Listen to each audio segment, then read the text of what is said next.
Good morning friends, I am Harveer Saradhana. Welcome to my YouTube channel Sangyan Pratiyogi संस्थान। So friends, आज हम बात करते हैं 9, 10 व 11 जून के करंट अफेयर्स की। 9, 10, 11 का current affairs by Harveer H S. Sir. तो देखिए दोस्तों, पहले क्वेश्चन की तरफ बढ़ते हैं हम। तो पहला क्वेश्चन, हाल ही में किसने आवधिक श्रम बल सर्वेक्षण 2018-19 जारी किया है? तो दोस्तों, आपके सामने यहाँ पर ऑप्शन दिए गए हैं, DRDO, नीति आयोग, NDC या NSO। तो दोस्तों, ये जारी किया गया है NSO के द्वारा। NSO क्या है दोस्तों? National statistics office. ठीक है, हेडक्वार्टर कहाँ पर है NSO का? ये है नई दिल्ली। सेकंड क्वेश्चन की तरफ चलते हैं। तो देखिए क्वेश्चन नंबर 2। क्वेश्चन नंबर 2 की बात करते हैं। तो महाराष्ट्र 10,000 रेमडेसिविर दवा खरीदेगा, जिसकी अनुमानित लागत कितनी है? तो दोस्तों, अभी महाराष्ट्र कोविड-19 से लड़ने के लिए 10,000 रेमडेसिविर दवाएं खरीदेगा, टैबलेट खरीदेगा, जिनकी अनुमानित कीमत है दोस्तों 12 करोड़ रुपए। ठीक है, तो यह आपको ध्यान रखना है। बात करते हैं महाराष्ट्र की। तो महाराष्ट्र के CM उद्धव ठाकरे हैं, गवर्नर भगत सिंह कोश्यारी हैं और कैपिटल आप जानते ही हो, मुंबई है। क्वेश्चन नंबर 3 की बात करते हैं। तो देखिए, अमेरिकी चुनाव नवंबर-दिसंबर 2020 में होने वाले हैं, जिसमें ट्रंप की रिपब्लिकन पार्टी और डेमोक्रेटिक पार्टी पर चुनाव निर्धारित है। दोस्तों, डोनाल्ड ट्रंप कौन सी पार्टी से? रिपब्लिकन पार्टी से। और दूसरी अपोजिट पार्टी है दोस्तों इसमें डेमोक्रेटिक पार्टी। तो इसमें डेमोक्रेटिक पार्टी से चुनाव कौन लड़ेगा, ये आपसे पूछा गया है। आपके सामने मैं चारों ऑप्शन डिस्प्ले करता हूँ। तो देखिए, आपके सामने चारों ऑप्शन है। कमेंट बॉक्स में आप आंसर लिखते रहें, बाकी मैं आपको बताता रहूँगा। तो देखिए, ऑप्शन ए आपका राइट आंसर हो जाएगा, जो बिडेन। तो जो बिडेन दोस्तों क्या है? ट्रंप की जो रिपब्लिक पार्टी है उसके अपोजिट डेमोक्रेटिक पार्टी से हैं। तो शायद उम्मीद यही है जो बिडेन इस बार राष्ट्रपति बन जाएंगे, क्योंकि डोनाल्ड ट्रंप की नीतियों से तो अमेरिका काफ़ी खफा है। बात करते हैं क्वेश्चन नंबर 4। तो देखिए, क्वेश्चन नंबर 4 की हम बात करते हैं। तो अरुणाचल प्रदेश एवं लद्दाख में स्थित कौन से क्षेत्रों पर चीन के साथ विवाद है? तो दोस्तों, अभी हाल ही में चाइना के साथ भारत का विवाद चल रहा है। तो कौन कौन से क्षेत्रों पर है ये? तो दोस्तों, पेंगोंग झील भी है इसमें, डैम चौक भी है, गैलवान घाटी भी है, डैमे चले भी है दोस्तों, और भी हैं, एक ट्रिग हाइट है। तो दोस्तों, आपके ये सभी आंसर हो जाएंगे इसमें। मैंने ये चारों ऑप्शन इसलिए शामिल किया क्योंकि दोस्तों आपको सभी विवादित क्षेत्र पता होने चाहिए। ट्रिग हाइट भी है और चुमार भी है। तो ये आपको याद रखते हैं। ये 6 क्षेत्रों को लेकर चाइना के साथ अभी विवाद चल रहा है। इसके बाद चलते हैं क्वेश्चन नंबर 5। तो देखिए, LIDAR क्या है? अभी दोस्तों LIDAR का डेवलपमेंट किया गया है। तो ये क्या है, आपसे ये पूछा गया है। आपके सामने ऑप्शन दिए गए हैं, currency sanitizer, remote sensing methods, कोविड-19 test kit, none of these. तो दोस्तों, ये लीडर क्या है? यह है रिमोट सेंसिंग मेथड।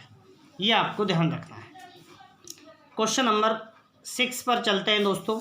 तो देखिए, हाल ही में समाचारों में 163348, 163348, 2002 NN4 चर्चा में रहा। ये क्या है? तो दोस्तों, ये क्या है? एस्ट्रोरॉइड है।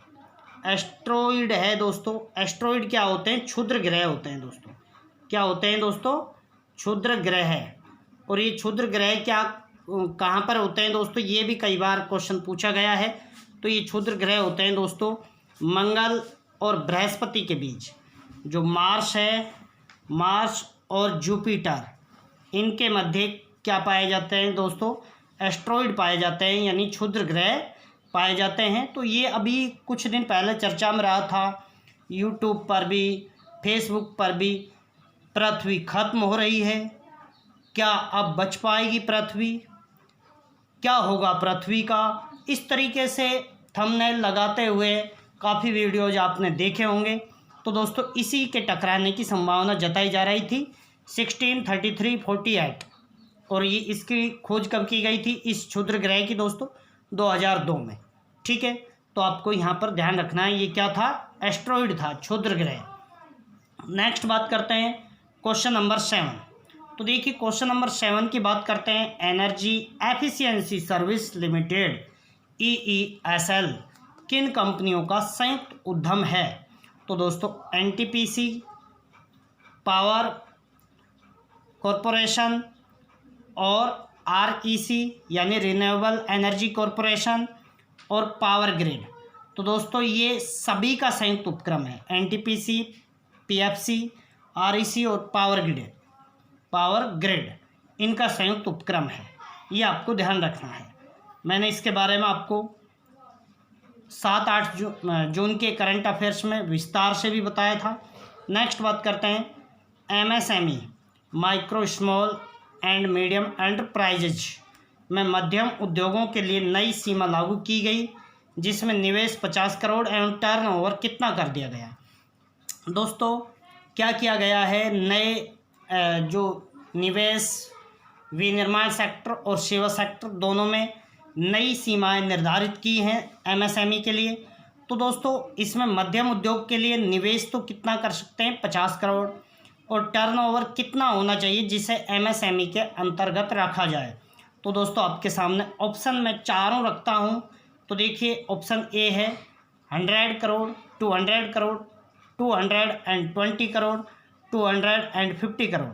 तो दोस्तों अभी जो मध्यम एंटरप्राइजेज है, मीडियम है, उसका क्या कर दिया? निवेश तो 50 करोड़ तक कर दिया है इसमें, और इसका टर्नओवर कितना कर दिया है दोस्तों?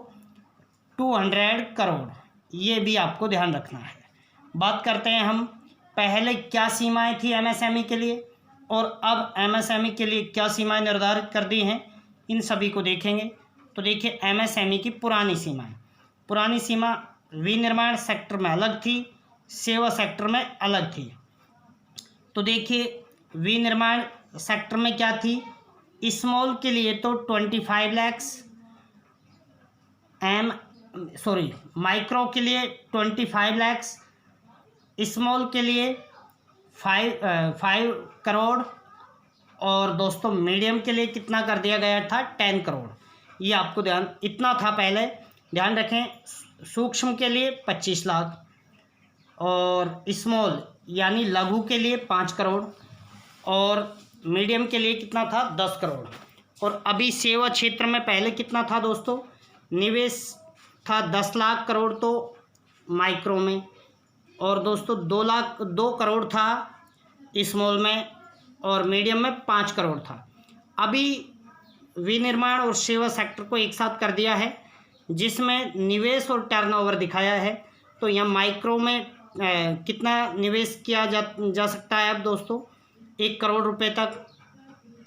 और दोस्तों दूसरा अपना जो स्मॉल है उसमें 10 करोड़, और मीडियम में 50 करोड़ कर दिया दोस्तों। अब निवेश कितना कर दिया मीडियम में? अब 50 करोड़। टर्नओवर कितना है दोस्तों? माइक्रो का 5 करोड़, और क्या बात करते हैं स्मॉल का 50 करोड़, और मीडियम का कितना है? 200 करोड़। तो ये आपको पता। नेक्स्ट बात करते हैं हम क्वेश्चन नंबर 9 की बात करते हैं। तो हाल ही में भागजन में गैस रिसाव हो गया, ये असम के किस जिले में स्थित है? दोस्तों भागजन क्षेत्र है वो, वहाँ पर क्या गैस का रिसाव हो गया है। तो ये असम के कौन से जिले में पड़ता है? तिनसुकिया में पड़ता है दोस्तों। और यहाँ पर एक फेमस राष्ट्रीय उद्यान भी है, वो भी आपको ध्यान रखना है।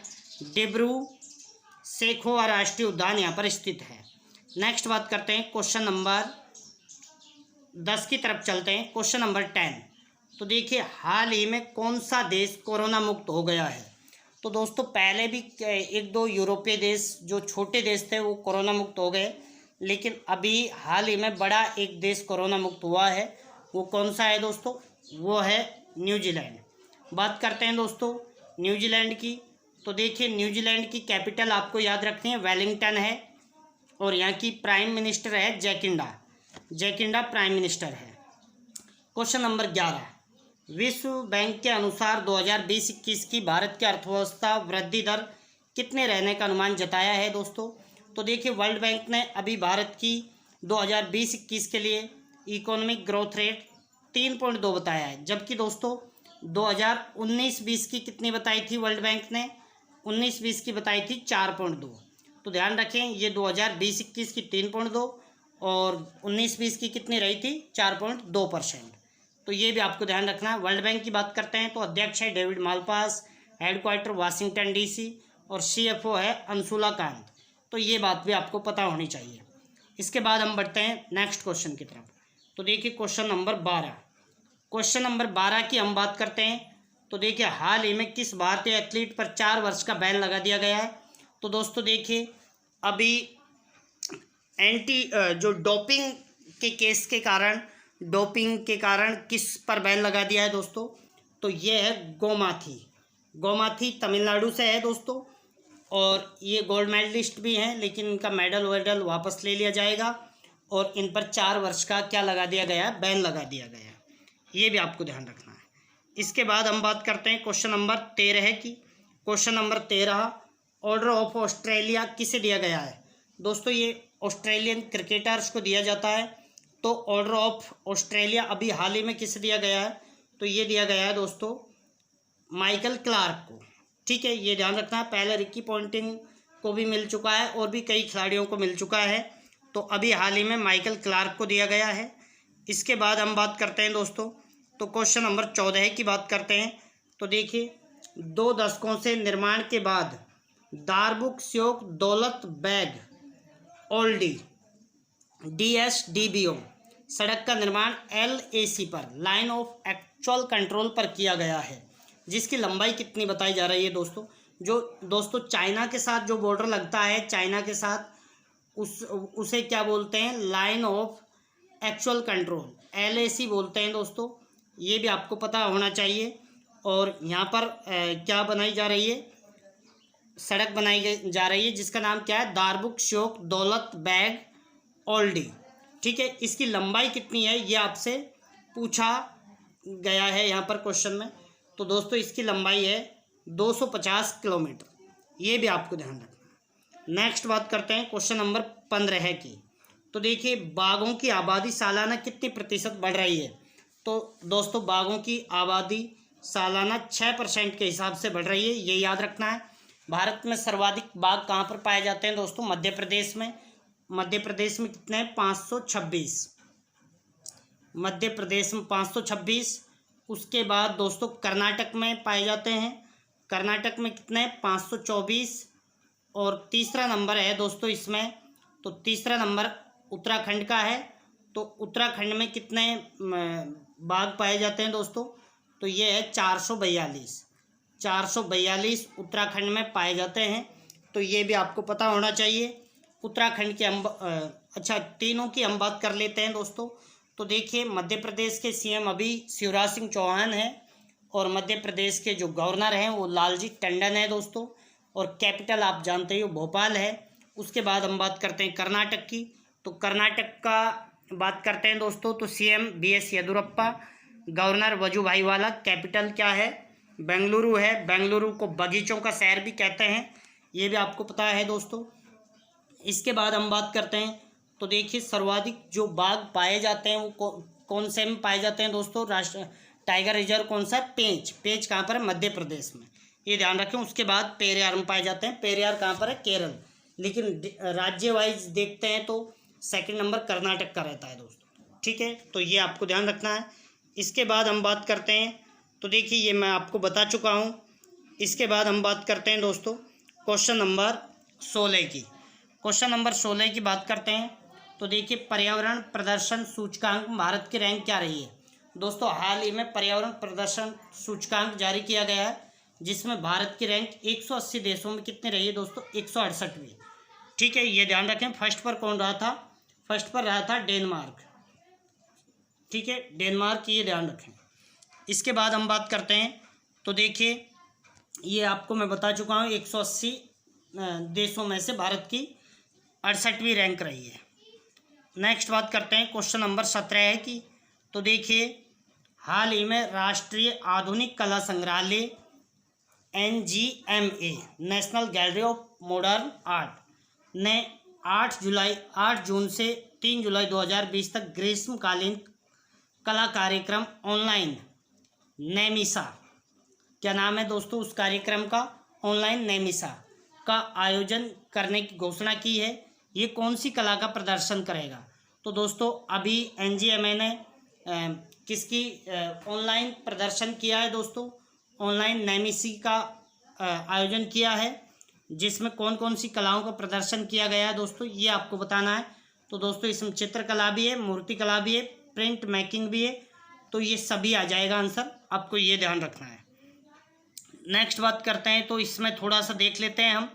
तो देखिए, राष्ट्रीय आधुनिक संग्रहालय, राष्ट्रीय कला संग्रहालय बनाने का विचार सर्वप्रथम 1949 में अंकुरित हुआ था, जिसके बाद 29 मार्च 1954 को प्रथम प्रधानमंत्री जवाहरलाल नेहरू और गणमान्य कलाकारों एवं कला प्रेमियों की उपस्थिति में देश के उपराष्ट्रपति डॉक्टर सर्वपल्ली राधाकृष्णन ने औपचारिक रूप से NMGA की स्थापना की। तो दोस्तों आपसे पूछा जा सकता है आधुनिक कला संग्रहालय की स्थापना कब हुई थी? तो 29 मार्च 1954। इसमें थोड़ा और देखते हैं दोस्तों। तो देखिए, राष्ट्रीय आधुनिक संग्रहालय के मुख्य लक्ष्य एवं उद्देश्यों में वर्ष 1850 से अब तक की आधुनिक कलाकृतियों को प्राप्त करना है, उनका संरक्षण करना, देश और विदेश में विशिष्ट प्रदर्शनियों का आयोजन, कला संबंधित विभिन्न क्षेत्रों में उच्च शिक्षा को प्रोत्साहित करना, ये सारी चीज़ें। तो इसका मुख्य मोटिव क्या रहा दोस्तों? 1850 से और आज तक की जो भी आधुनिक कलाकृतियाँ हैं उनका संरक्षण करना। ठीक है, इसके बाद हम बात करते हैं क्वेश्चन नंबर 18 की बात करते हैं। तो देखिए, हाल ही में G20 समूह के सदस्य देशों ने कोविड-19 महामारी से निपटने के लिए कितने डॉलर का फंड देने की घोषणा की है? दोस्तों G20 में 19 तो देश हैं दोस्तों और एक यूरोपीय यूनियन है, तो ऐसे करके G20 बनता है। इसने कोविड-19 से निपटने के लिए कितने बिलियन डॉलर का फंड देने की घोषणा की है दोस्तों? तो देखिए, आपको इसमें आपका आंसर होगा 21 बिलियन डॉलर। कितना दोस्तों? 21 बिलियन डॉलर, ये आपको ध्यान रखना है। नेक्स्ट क्वेश्चन की तरफ चलते हैं दोस्तों। तो थोड़ा सा चलो इसके बारे में भी हम देख लेते हैं, क्योंकि ये काफ़ी चर्चा में रहता है। तो G20 समूह कोविड-19 महामारी से निपटने के लिए विभिन्न स्तर पर किए जा रहे प्रयासों का समन्वय किया है, और ये मैं आपको बता ही चुका हूँ कि भाई 21 बिलियन डॉलर फंड का घोषणा की है। इसके टीके को लेकर, चिकित्सा को लेकर, विज्ञान एवं निदान को लेकर, इन चीज़ों को ध्यान में रखते हुए इससे पहले G20 के देशों द्वारा मार्च 2020 के अंत में कोविड-19 एवं उसके आर्थिक प्रभाव से निपटने हेतु अर्थव्यवस्था के लिए 5 ट्रिलियन डॉलर से अधिक का फंड जारी करने की बात की थी। 5 ट्रिलियन डॉलर दोस्तों बहुत बड़ी राशि होती है, ये मतलब जारी करने की घोषणा की गई थी, लेकिन अभी नहीं हुआ है। अभी तो 21 बिलियन डॉलर की घोषणा की गई है। नेक्स्ट बात करते हैं क्वेश्चन नंबर 19। तो देखिए, क्वेश्चन नंबर 19 की बात करते हैं। तो देखिए, हाल ही में कौन सा राज्य पेट्रोपोल एकीकृत चेक पोस्ट के माध्यम से बांग्लादेश के साथ द्विपक्षीय व्यापार करेगा? तो दोस्तों कौन सा भारत का राज्य है जो पेट्रोपोल एकीकृत चेक पोस्ट के माध्यम से बांग्लादेश के साथ व्यापार करेगा, द्विपक्षीय व्यापार? तो दोस्तों ऐसा करने वाला कौन सा है? पश्चिम बंगाल।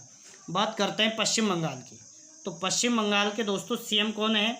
पश्चिम बंगाल के CM है दोस्तों ममता बनर्जी, दीदी ममता बनर्जी हैं दोस्तों। यहाँ के गवर्नर कौन है दोस्तों? यहाँ के गवर्नर हैं जगदीप धनखड़, ये भी आपको ध्यान रखना है। कैपिटल कोलकाता है, ये आप जानते ही हो दोस्तों।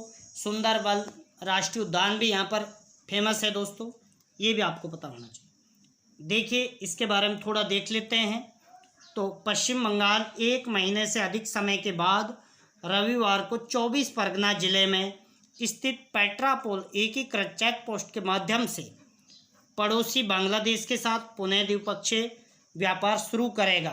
दोस्तों अभी लॉकडाउन हुआ था, जिससे क्या है अन्य राज्यों की और अन्य देशों की सीमाएं सील कर दी गई थी, जिस वजह से क्या नहीं हो पा रहे थे, एक दूसरे देश के साथ व्यापार नहीं हो पा रहा था, आवागमन बंद पड़ा था, ठप पड़ा था।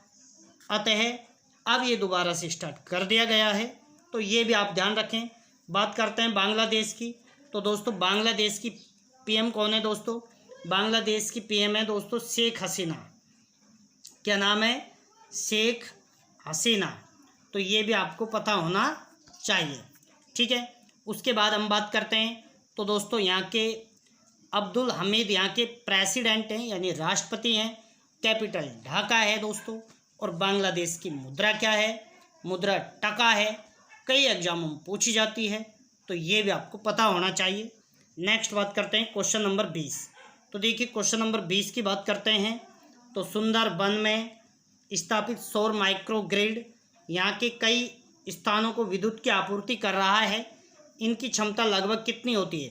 दोस्तों यहाँ क्या एक स्थानीय स्तर पर सुंदरबन में क्या स्थापित किए गए हैं? माइक्रो ग्रिड सोलर, जो सौर ऊर्जा के माइक्रो ग्रिड हैं वो स्थापित किए गए हैं। इससे क्या है कि बिजली की आपूर्ति हो जाती है एक एक घरों में इस तरीके से। तो इसकी कैपेसिटी कितनी होती है दोस्तों? क्षमता कितनी होती है? तो एक जो सोलर पावर ग्रिड होता है उसकी कैपेसिटी होती है दोस्तों 10 से 100 किलोवाट तक, 10 से लेकर 100 किलोवाट। ये भी आपको ध्यान रखना है। नेक्स्ट बात करते हैं क्वेश्चन नंबर 21। तो देखिए विश्व खाद्य सुरक्षा दिवस, वर्ल्ड फूड सिक्योरिटी डे कब मनाया जाता है? Food safety day. तो दोस्तों आपको यहाँ पर जवाब देना है 7 जून, 8 जून, 9 जून और 10 जून। तो देखिए वर्ल्ड फूड सेफ्टी डे कब मनाया जाता है दोस्तों? ये मनाया जाता है 7 जून को। ये भी आपको ध्यान रखना है। तो देखिए इसकी थीम देख लीजिए इस बार की। वर्ष 2020 के लिए विश्व खाद्य सुरक्षा दिवस की थीम क्या है दोस्तों? खाद्य सुरक्षा सभी का अधिकार। कि जो फूड सेफ्टी है एवरीवन बिजनेस, यानी सभी का उस पर क्या है? अधिकार है। ये आपको ध्यान रखना है, यानी भूख की वजह से कोई लोगों की मौत नहीं होनी चाहिए, ये यहाँ पर दर्शाया गया है। नेक्स्ट बात करते हैं क्वेश्चन नंबर 22। तो देखिए हाल ही में किस राज्य के इंजीनियर प्रतीक तिरोडकर ने कोविड-19 रोगियों का इलाज करने के लिए, अस्पतालों की ज़रूरतों को पूरा करने के लिए पहला इंटरनेट नियंत्रित रोबोट बनाया है? तो ये कौन से राज्य का इंजीनियर है दोस्तों? कौन से राज्य के इंजीनियर ने ऐसा किया है? तो देखिए आपके सामने ऑप्शन दिए गए हैं, तो आप 2 सेकंड के अंदर इसका जवाब दीजिए। यदि आप जवाब नहीं दोगे तो मैं तो आपको बताऊंगा ही, लेकिन आप कंटिन्यू देते रहें जवाब, जिससे आपका कॉन्फिडेंस अप होगा, आपके अंदर बहुत अच्छी एक पावर जनरेट होगी। तो दोस्तों ये कौन सा राज्य का है? ये है दोस्तों, ये इंजीनियर महाराष्ट्र का है। बात करते हैं महाराष्ट्र की, तो अभी बात की है दोस्तों। तो हम आगे बात करते हैं क्वेश्चन नंबर 23। क्वेश्चन नंबर 23 की बात करते हैं, तो हाल ही में किस राज्य सरकार ने पुलिसकर्मियों से संबंधित आत्महत्या और भ्रातृघात फ्रैट्रिसाइड की घटनाओं को कम करने के लिए स्पंदन अभियान शुरू किया है? तो दोस्तों कौन से राज्य ने अभी स्पंदन अभियान शुरू किया है? जो पुलिसकर्मी हैं जो सुसाइड कर रहे हैं लगातार, उनके साथ एक खतरनाक घटनाएं हो जाती हैं, उनके लिए स्पंदन अभियान शुरू किया गया है। तो ये कौन से राज्य ने शुरू किया है? आपको 2 सेकंड के अंदर कमेंट करना है दोस्तों। आपको मैं तो जवाब देता ही रहूँगा। तो देखिए ये कौन सा राज्य है दोस्तों? छत्तीसगढ़। सारे क्वेश्चनों को आप पढ़ते हुए जवाब देते रहें। जवाब नहीं आता है तो पढ़कर भी आप लिखोगे कमेंट बॉक्स में, तो भी आप बहुत ही ज़बरदस्त गेन कर पाओगे। नेक्स्ट बात करते हैं दोस्तों। तो देखिए आपको एक बात और ध्यान रखनी है, पिछले 2 वर्ष में छत्तीसगढ़ में 50 से अधिक पुलिसकर्मियों ने आत्महत्या की है। तो ये भी एक बहुत बड़ी बात है। नेक्स्ट बात करते हैं क्वेश्चन नंबर 24 की बात करते हैं दोस्तों। तो देखिए हाल ही में अंतर्राष्ट्रीय अनुसंधान संस्थान ने उन्नत संस्थान ने मैग्नेटो कैलोरिक सामग्री बनाइए। दोस्तों अंतर्राष्ट्रीय जो उन्नत अनुसंधान संस्थान है उसने मैग्नेटो कैलोरिक सामग्री बनाई है, ये किस रोग के लिए उपयोगी है? तो आपको जवाब देना है। 2 सेकंड का समय मैं आपको देता हूँ। तो देखिए आपका जवाब अभी तक भी नहीं आया है, तो फिर भी मैं आपको जवाब देता हूँ दोस्तों। इसका आंसर, सही आंसर होगा कैंसर। तो दोस्तों ये मैग्नेटो कैलोरिक सामग्री किसके लिए उपयोगी साबित होगी? दोस्तों कैंसर बीमारी से लड़ने के लिए। नेक्स्ट बात करते हैं। तो देखिए 25, और ये दोस्तों आज का लास्ट क्वेश्चन है, क्योंकि दोस्तों 3 दिन का करंट अफेयर्स रह रहा था, इसलिए आज का थोड़ा बड़ा तो बना है, लेकिन आप पूरे क्वेश्चंस को लिखिए, पेन कॉपी लेकर बैठा करो यदि आपको कुछ गेन करना है। इस चैनल पर पढ़ाई तो ज़बरदस्त होती है दोस्तों। तो देखिए 25 की बात करते हैं। संयुक्त राष्ट्र प्रत्येक वर्ष विश्व महासागरीय दिवस कब मनाता है? तो दोस्तों संयुक्त राष्ट्र के द्वारा, UN के द्वारा क्या मनाया जाता है दोस्तों? हर वर्ष विश्व महासागरीय दिवस। तो ये कब मनाया जाता है हर वर्ष दोस्तों? ये आपको ध्यान रखना है, 8 जून को मनाया जाता है। बात करते हैं UN की, यूनाइटेड नेशन, संयुक्त राष्ट्र की। तो देखिए दोस्तों स्थापना 1945 में हुई थी, और इसके अभी हेड कौन है दोस्तों? Antonio Guterres. और बात करते हैं दोस्तों इसका हेडक्वार्टर कहाँ है? UN में। UN में इसका हेडक्वार्टर है। तो ये सारी बातें आपको ध्यान रखनी है। इस बार की थीम क्या है दोस्तों? तो देखिए एक सतत महासागर के लिए नवाचार, यानी innovation for a sustainable ocean, ये आपको ध्यान रखना है। तो दोस्तों ये था आज का ज़बरदस्त करंट अफेयर्स। यदि आप चैनल पर नए हो तो चैनल को सब्सक्राइब करें, बेल आइकन को प्रेस करें। दोस्तों वीडियो को जितना हो सके उतना शेयर किया करो। आपकी FB पर मैं चाहता हूँ हर स्टूडेंट की FB पर ये वीडियो शेयर हो जानी चाहिए दोस्तों, क्योंकि ये बहुत ही ज़बरदस्त और एक ऑथेंटिक चैनल से बनाई जाती है। ऑथेंटिक चैनल्स का मतलब है यहाँ पर द हिंदू है, मनी कंट्रोल है, ऑल इंडिया रेडियो है दोस्तों, और PIB है, प्रेस इंफॉर्मेशन ब्यूरो है। इन सारे जो न्यूज़पेपर्स होते हैं यहाँ से ये आपके लिए तैयार की जाती है। तो आप वीडियो को कंटिन्यू शेयर करते रहें। और हाँ दोस्तों, प्रत्येक आप करंट अफेयर्स हो, चाहे राजस्थान GK हो, चाहे मैथमेटिक्स हो, सबकी PDF आप टेलीग्राम ग्रुप, जो मेरा चैनल है टेलीग्राम चैनल हरवीर सर, उससे आप ले सकते हो। आप उसको सब्सक्राइब करें और उससे जुड़ते चले जाइए, आपको PDF वहाँ से मिलती रहेगी हर वीडियो की। धन्यवाद दोस्तों। जय हिंद, जय भारत।